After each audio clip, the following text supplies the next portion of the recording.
Present days లో parents పిల్లలు ఒకే టైంలో నిద్రపోవటం లేవటం అనేది జరిగే పని కాదండి.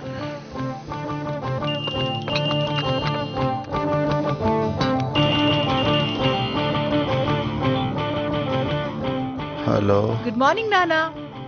గుడ్ నైట్ అమ్మా. బెడ్రూమ్లు వేరేగుంటేనే దిక్కులేదు, ఇక దేశాల దూరం ఉంటే అడ్డే ఉంది. అగరొత్తుల ప్లేస్ లో సిగరెట్, నీర్ బాటిల్స్ బదులు beer bottles.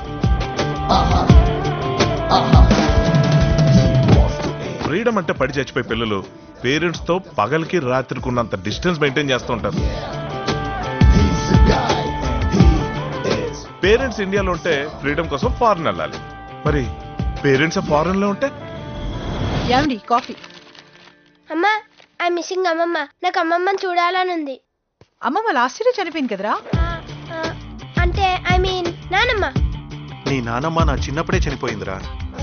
For God sake, ఇండియాలో ఎవరు బతుకున్నారు చెప్తారా?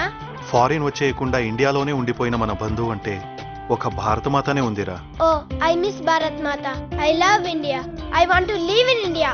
ఫినిష్. ఈ దేశభక్తి సెంటిమెంట్ తో ఇద్దరు పడిపోయారు, రెండు కారణాలతో. ఒకటి నిజం అనుకొని, రెండు నిజం తెలియక. నాకు నిజంగానే దేశభక్తి ఉంది, but more than that I love my independence, individuality and self respect. అరే ఇది చూడరా, అదిరిపోయింది. బై బర్త్ ముదుర్స్ గా పుట్టినోళ్ళు మదర్స్ మాటే వినరు, ఇంకా అదర్స్ మాట వింటారు. ఎవరికి ఇష్టం వచ్చినట్టు వాడు బతకడం క్రైమ్ కాదు కదా.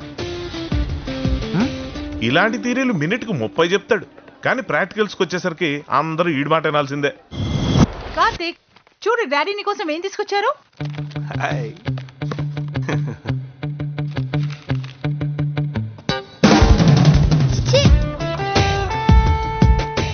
ఏమైంది వీడికి?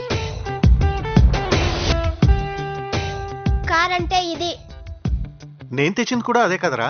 నువ్వు ఎల్లో కలర్ తీసుకొచ్చావా? కలర్ లో ఏముందిరా వెదవా.